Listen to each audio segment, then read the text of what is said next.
What is going on, everybody? We are back for another episode of the Double Switch podcast. No Johnny today. He's in, I guess I probably shouldn't say where he's at. That's kind of personal, but we're lucky because we have two other guests. Some of you may know Shane already if you listened to some of the earlier episodes. He's here today. We're going to talk some hot takes. We're going to do buying and selling some hot takes, and we're going to see what the guys think. And for those of you who don't know him, we also have my friend Aaron Weesey. He goes by Weesey, or you could look at his spelling on his name. Yeah, we're all friends from school. We're all Phillies fans. We're going to keep it light today. Weesey, what's going on, man?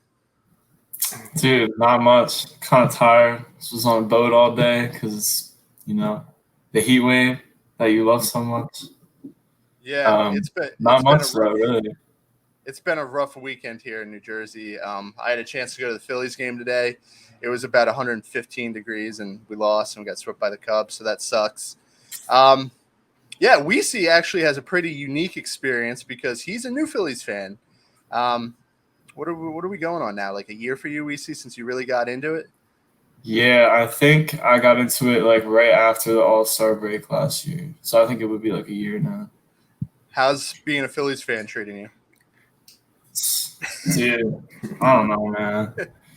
I mean, it definitely has its ups and downs, and like I wouldn't trade it for the world at this point, but it just sucks when you see like your team do great for a weekend in Miami and they never do well there, and then you have a break and you see it after and you get swept by the Cubs. I don't know, man. That's like all I gotta say about that right now. But I think it's been good overall. And I think it'll be better eventually. Yeah, me and Shane have the fortunate situation where we've actually seen the Phillies be good before, so we know that it's in there. You, meanwhile, have just seen like badness upon badness, and it just seems to never end for you. So I kind of feel bad for you, but you're sticking with it, and hopefully, the grass is greener on the other side, and one day you'll see a good, successful playoff team. Dude, we can only hope, man. Shane, what about you? How you doing lately? Hey, same old, same old. Supposed to go to the Phillies game today too, and a little too hot for me, so I decided to pass on that one. But other than that, just taking it as what it is. Yeah, we'll start with that. Last time you guys heard from us, we were in the middle of the All-Star break. Vibes were pretty good. Phils were coming off a sweep of the Marlins, and it's crazy in baseball how stuff can go downhill that fast. And we just got swept by the Cubs, one of the worst teams in baseball. They're just not good. They sold a lot of their team last year, and the hitting really was the big problem that we had this weekend. 7 combined runs over 3 games. It's kind of a top to bottom problem. No one's really hitting now. I'll start with you, Weesey. What's your biggest concern from this weekend, and how worried are you about how the team looks so far? It's kind of hard to think about it, I guess, but I'm not too concerned because I feel like they just do this all the time where they'll have a really good weekend and they'll have a really bad weekend and they'll pick it up and they'll be fine for a little bit. So it depends what the concern is about. If the concern is for making the postseason, I would say, yeah, I'm a little concerned just because that doesn't seem like it's going to be feasible with the way we do things. Losing 3 games, winning 3 games, losing another, I don't know, man. Just doesn't. Yeah. I do think that they have the potential, but I don't know when it's going to come out, and I don't know if it's going to all happen at once or if it's going to be how it has been recently, where you have one player is hitting really well, like Schwarber, and the whole rest of the team is just not doing anything. I don't know. You really if you want to make a postseason run, you really got to have the whole team on the same page, and we don't have that. I hear you. The consistency is brutal. I wish, the really good teams, even like the Dodgers, the Yankees, they don't go on these just complete crashes that we seem to go on.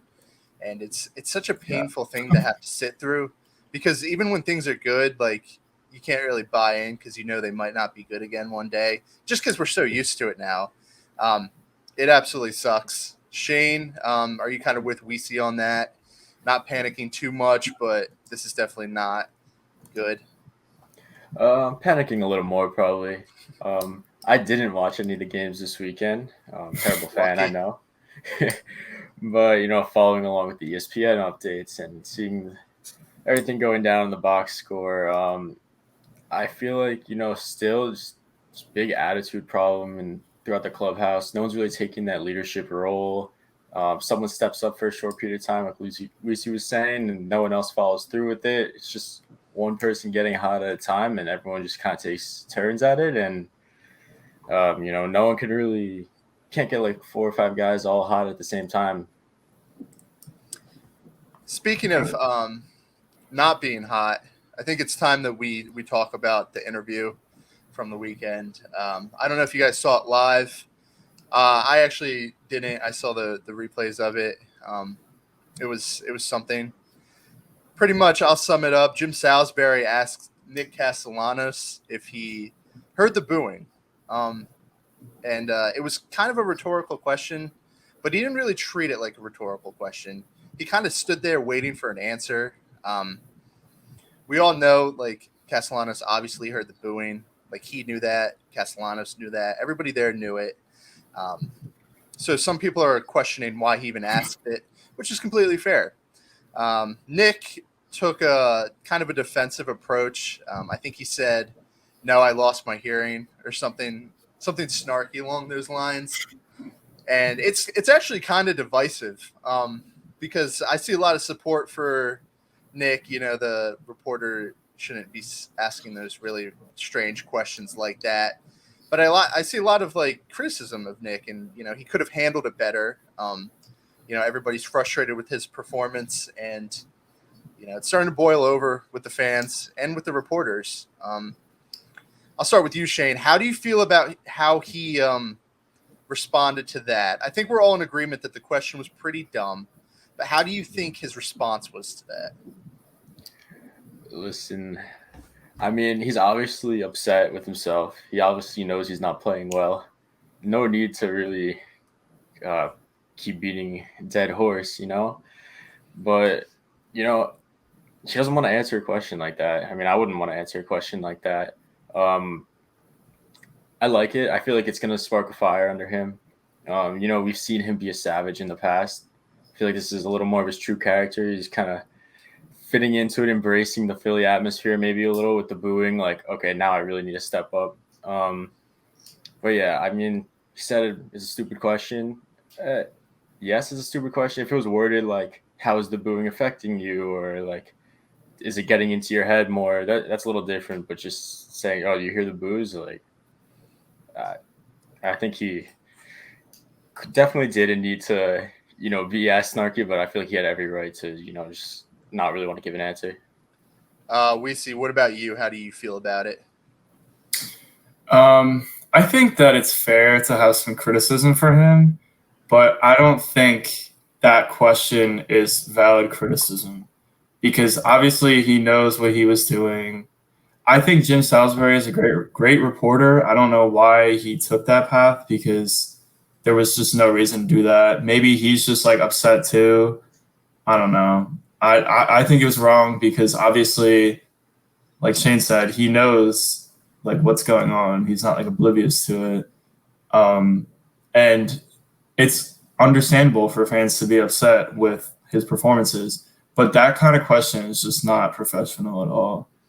I don't think that should have been brought up in an interview, especially to like a live like TV interview where people are watching. Like, Jim knew what he was trying to do, and it was wrong. I don't think he should have done that. He's been a reporter for how long now?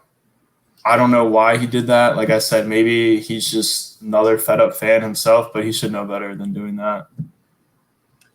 Shane, how would you feel if instead of saying that, Nick took the opportunity to say, "That's a clown question, bro"? That's the first thing that popped into my head. It's a clown question, bro. But nah, definitely did not come over as well as it did with Bryce. Yeah, Clown question, bro. that's the first thing I thought of. That was a perfect opportunity to use it, and he didn't, and I was kind of disappointed. But nonetheless, it's starting to weigh on Nick, and hopefully it results in some better performance. It's getting kind of late in the Hopefully. season for the 670 OPS out of our $100 million bat first player. Yeah. It'd be one thing if he was like a two-way player, but he's here to pretty much do one thing, and that's hit, and he hasn't done that. So it stinks, but that's kind of baseball, and we'll just leave it at that. Let's transition to the main point of our episode. I have some hot takes here. Me and Johnny and some of the other crew and some of the listeners put together a list of hot takes. I'm going to throw them at you guys. You guys are going to let me know if you're buying or selling these hot takes. And some of them are trickier than others. So, I guess let's just get into it, all right? Let's do it. Sounds good. Number one, and this is a serious one. Are you buying or selling that the Bryce Harper contract should be considered a failure if this Phillies team never wins a World Series? We see first. I'm selling on that one, bro. Like, this guy has given this city so much. And to say that because he didn't bring a postseason to Philly, even though we still have like so much of his contract left, to say that his contract was a failure because of that, that's just wrong. I mean, I don't agree with that at all. I don't think like one player can change a whole franchise, even though he does do a lot for us, and oftentimes you see him pretty much carrying the team. And when he's out like he is now, it's not the same. But you can't just fully expect him to come to this franchise where there's so many other things wrong with it than just a bat and a good player, and expect him to bring you a postseason. You need to like build around him. There's more to it than just him. I don't think it would be a failure at all. I mean, I obviously want to see a postseason, but even if that doesn't happen, Bryce will always have a special place in my heart. Shane? Yeah, same thing, selling on that one. I mean, the jersey sales, the money he's brought in, the fans, the viewership, all of that is something we haven't had in the past 10 years. I mean, all because of Bryce, that's increased. The energy is definitely there at certain times. He definitely sparks that energy. And like Weezy said, it's not like basketball where one player can literally transform an entire team and win games for the team. Like Bryce puts the team on his back as much as he can. Last year we saw so many of his home runs were all solo home runs because no one wants to get on base for him. He's doing what he can. He won the MVP last year. I mean, he was having a great season, was heating up, and then, the injuries this year kind of took a toll on that. But, he's doing so much for the team. And, I mean, we're going to make a postseason during his time here. I hope you're right. And I would tend to agree with both of you on that one. Like you guys said, he brings so much more than – I mean, there's so much more in baseball. I don't know if I should say that. There's a lot that goes into baseball. The playoffs would be huge. World Series would be huge. But, he's done so much for the team. And, I'm definitely selling that. Let's move on to number two. I think I might have brought this up with you guys already. The Phillies have the best healthy 1-2 in baseball right now. Shane, are you buying that or selling that? And that's a staff, obviously. Yeah. I'll buy that still. Nola's been having a great year. We're starting to see some old Nola and him now, what we've seen the past couple of years. Wheeler is a dog, and there's a lot of great. They're not healthy right now. I think we got the best healthy one too. We see. Yeah, I think I'm gonna buy that as well. I don't know, man. Wheeler is a dog. Nola's great too. I mean, sometimes, I mean, even Wheeler too. Like they both have their games, just like any other pitcher in the MLB. But they never really have any issues with health or anything like that. I think they are definitely the best healthy one too. Yeah, I'm very, very behind this belief that they are. That's even with the Sandy and Pablo duo, the Corbin Burns and Woodruff duo, that's a nice duo. The Musgrove Darvish duo is kind of good now. I know Darvish isn't my favorite pitcher, but he's having a good season. But no, I'd still take Wheeler and Nola, and yeah, I guess we're all agreement over here on the first two. Third one, I think there might be some disagreement on this one. The bullpen is good enough as is. Is that true, false? Are you buying this bullpen as being enough? I'm selling, man. I don't know. I think it's definitely gotten better than what we saw for like the first half of the season, but it's not enough because even though like you have like Alvarado who's been doing a lot better, yesterday he kind of had a bad game. Not that like we shouldn't have even had to get to that point because our offense should have, probably got us that win. But still, I think there's still a lot to be desired for the bullpen, especially when you have guys like Familia out there. We're still throwing him out there. Yeah, I get it. You're paying a lot of money for him for 1 year, but to constantly put him out there, it's just so hard to watch. Every time I see him, I just know it's gonna be something bad. Pretty much the rest of them, though, at this point, now that James Norwood is gone, I think the rest of them are pretty good. I think Familia absolutely sucks. Alvarado, I see the potential in him. I do think that he could be really good, but I think he still has a lot of rust to work on. Sir Anthony's just a dog. That man is insane. Brogdon. I absolutely love him. I think, I don't know. I mean, yeah, he's had his games too, but again, everybody does. And then everybody else is fine for me. Like, Brad Hand sneakily has one of the better ERAs in the bullpen, so. Shane. But, yeah, I would sell. Sorry. Yeah, I'm kind of torn on this. I feel like we have an issue right now where we don't really know who's our guy for what situation. You can agree with me or disagree if you want, but we're supposed to have Knebel as our big closer. Sir Anthony's kind of stepping up for that. Familia just doesn't really have a spot anywhere for what he's been doing. But I feel like we're trying a bunch of things out, but no one has really fit into. Okay, this is your role. You're the guy who's going to set it up. You're the closer. You're just going to get a hold. Like, I feel like that's what's really missing here. So you're selling too? Yeah. Buying a little bit, selling the rest. Okay.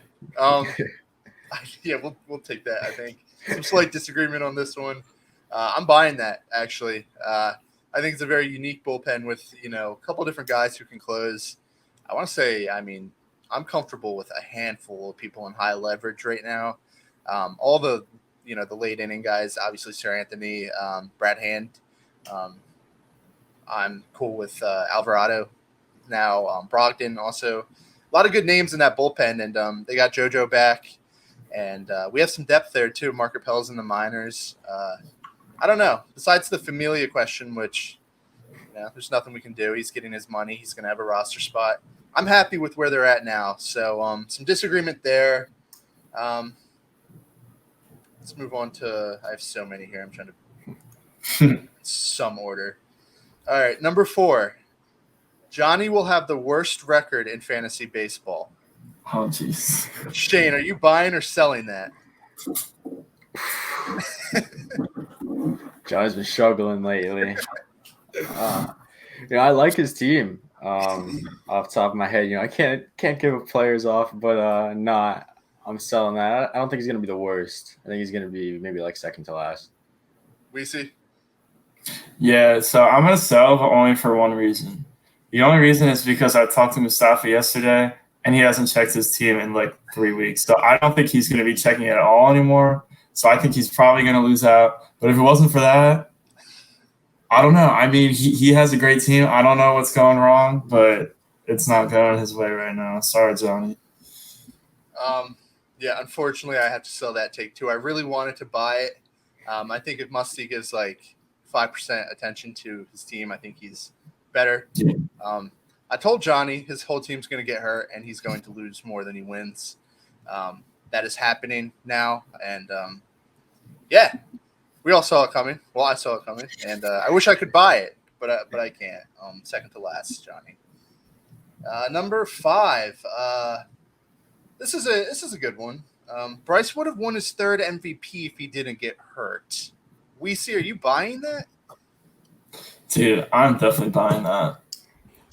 At the start of the season, I think he started off a little slow because I had him on my fantasy team, and I kept saying, like, dude, like, this guy's hitting, like, 180 right now. Like, what's good?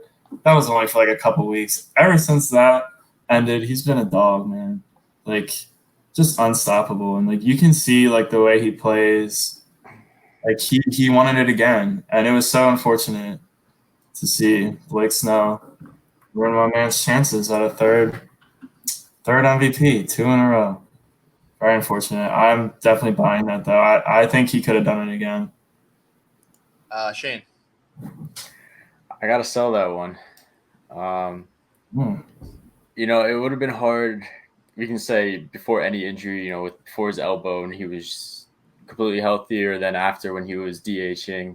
You know, DH, difficult enough to win an MVP just as a DH. And then, you know, Paul Goldschmidt's having a career year. Like, I feel like you can't, at this point, not give it to Goldschmidt. Who knows what Bryce would have done from the rest of the season. You know, he might have gotten healthy. His arm might have been better, good to play the field. But, you know, Paul Goldschmidt's the guy for me right now. I'm with Shane on this one. I think Goldie's got it. I think Bryce would have put up a crazy good season. This is the best version of Bryce in terms of hitting capability. He knows exactly who he is as a hitter, and it's so fun to watch. I miss it, and I think we're looking at like a month now until he's back, which hopefully it goes by fast, but he'll be back. Let's get okay. This is an interesting one, and yeah, I don't know about this one, how I feel about it. We'll start with we'll go back to Weezy on this one. The Phillies should eat some money and trade JT. Stubbs and a combination of Ohapi or Marchand can handle that job in 2023. Do you think that's true? It depends, like, who would we be trading them for, though? Let's treat it as a salary dump, and we shore up some positions that we really had like issues at. You know, we get that center fielder that we've been really dying to get, or maybe another back end starter filling behind Nola. Let's assume it's a trade like that. Do you think this is something we should do with the JT trade? I don't know. I don't think so. Not yet, because I don't think our backup catchers are ready. Because, I mean, I love Stubbs, but I don't know if he could be like a full-time guy. And I'm not sure if like Ohapi or Marchand are ready. JT is not having a good year, though. I will say that. It's been bad. It's been brutal to watch. Absolutely brutal. But at least like he's like a senior presence around. I think we need to get him off the books eventually, but I think our younger guys at catcher probably still need some time to figure it out. I'm going to sell that for now, as much as I'd love to buy it. Shane? Yeah, you know, I love Stubbs. I think Stubbs could be, like, I think he could take over the role right now. You know, obviously he doesn't have that presence. He doesn't know the guys as well as JT has, who's been catching them for a while. You know, JT is not what we thought we would be getting out of him when we signed him back, but I think he still has enough value where we could trade him now to potentially, you know, like a big contender for the World Series right now, and we could probably get a good trade value for him. I think if the Phils were to look to trade him, I feel like that would be the option. Maybe get a solid outfield player and another bullpen arm or another starter we could throw into the rotation. I do think that's a little premature, though. I don't think we need a jump ship yet. I think JT will still prove some of the haters wrong at some point in the season. So that's where I'm at. Well said. The biggest thing is the age with JT, and that's why this question was asked by one of our listeners. It's a good point because he is getting older, and it's an interesting question. What to do with JT, especially with the catching prospects that are coming through the ranks. Ohapi, I want to say, is Double A. I don't think he's that far off. I think 2024 maybe, and this could next year we might be asking this question, and we all might be on board. So it's definitely something to think about. Here's a popular one. We won't spend too much time on this. NL East is the best division in baseball. Are we buying or selling that? We see. Nah, I'm selling, but it's definitely up there. It's definitely up there. Shane? Nah, I'm selling. I think AL East. I mean, I don't know what the Red Sox are doing right now, but I think the AL East has probably got us beat. Yeah. They're still up there, the Red Sox, but I don't know. This last weekend's been pretty bad for them. Yeah, if it wasn't for their absolute blowout against the Blue Jays, our absolute blowout against the Cubs probably would have gotten a lot more attention. Yeah, bless them for that. Cause yeah. Honestly, thank God they decided to step up. So we're looking at 57 games left. The Phils are 49 and 46. Are you buying or selling the Phils will win? Or this is more of an over-under. As I should have worded that differently. 88 wins. Let's put it at 87.5. Are we thinking the over is going to hit on that? Or are we taking the under still? That puts us at roughly 36 and 26 rest of the way, something like that. Do you guys think we can get to that number? Shane? I think right now, no. I think we'll be close. I don't think we're going to hit it. If some players start stepping up, Bryce comes back healthy and, back to being Bryce, I think it's definitely possible. But right now, I got to say no.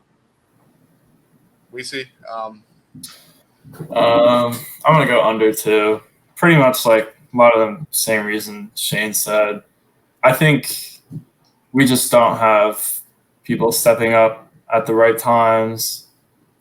You've seen it, like our offense just goes cold even after we've had a whole sweep of the Marlins. Like, I don't know. I think if we get Bryce and Gene back, because I feel like Gene is a missing piece as well. Not that like our second basemans have been bad, but before Gene got hurt, I thought he was pretty good as well. So I think there's some missing holes that we still need to fill. I think it could be possible if they were to acquire somebody before the trade deadline as well. But that remains to be seen. So I'm going to go on. Perfect transition there. I should have come up with a different name for this segment because it's not just all buying and selling. Fill in the blank on this one. The trade deadline will be successful for the Phillies if they acquire blank. Shane, I'll go to you first. This is a tough one. It will be a successful trade deadline if we acquire blank. Putting me on the spot. We've talked about this plenty. Frankie Montas, the guy we want. We were going to go to Frankie Montas. We are a Frankie Montas pod. That's perfect. I don't think it's happening, but that would be huge. Castillo's another one, but really, I would like to see another solid pitcher to put into our rotation. We'll see. I've been disappointed many times with the trade deadline, so we'll see. We see. I was really on the starting pitcher wave, and I do really think we need one. I don't think Castillo or Montas will happen as much as I would love that.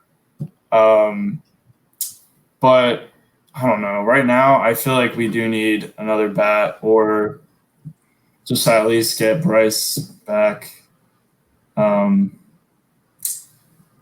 Not sure who off the top of my head because I feel like a lot of people would say Benintendi, but I don't think he's really going to help us that much because we really need like a center fielder out there.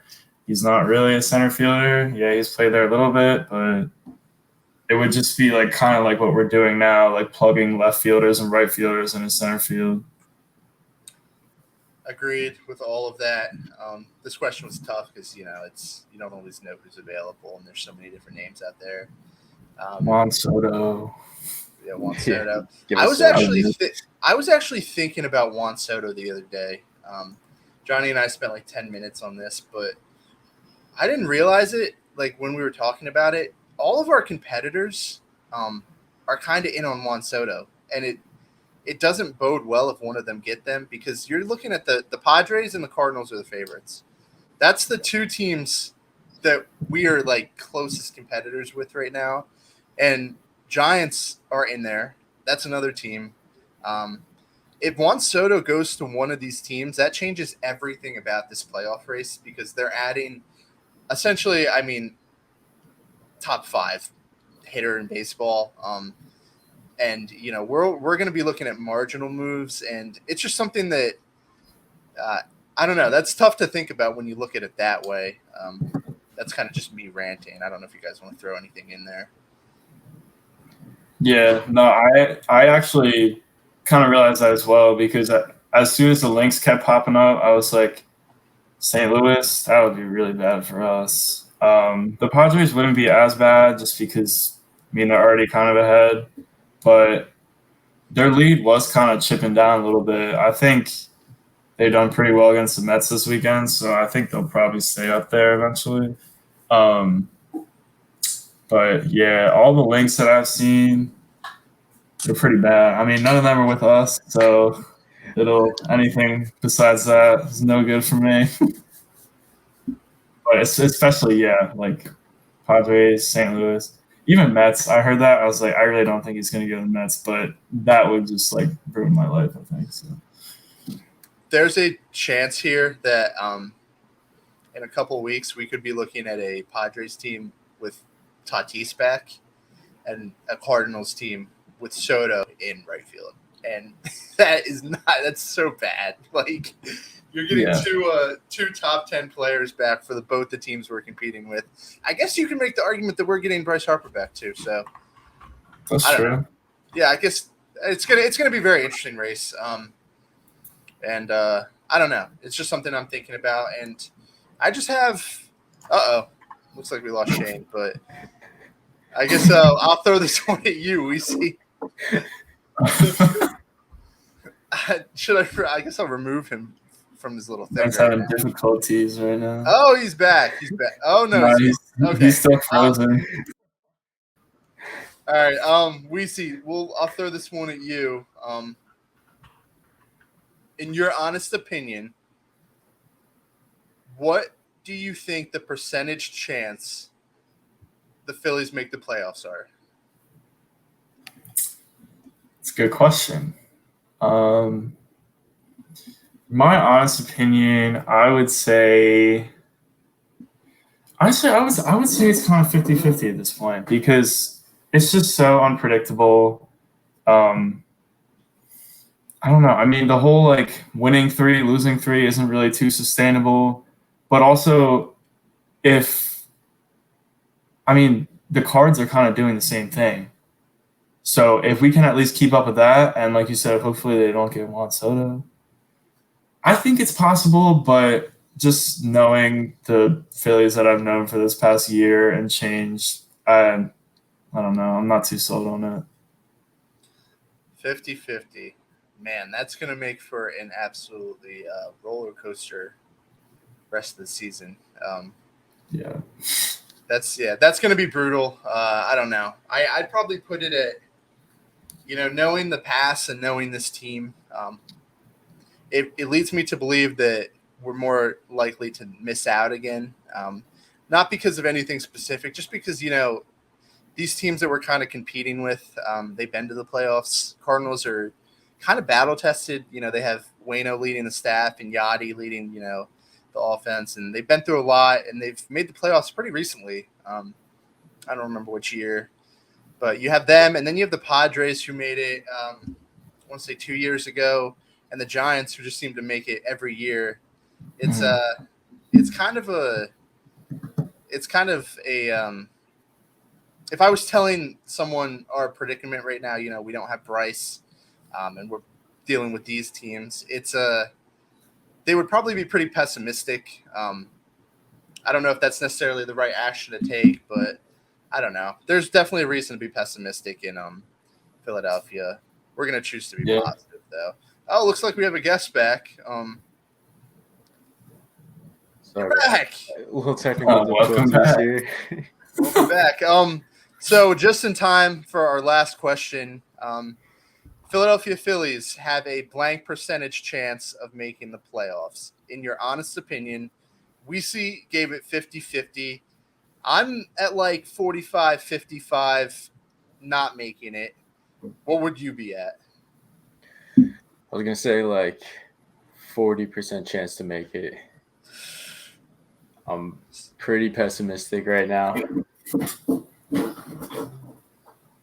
I'm hoping to be pleasantly surprised. Yeah.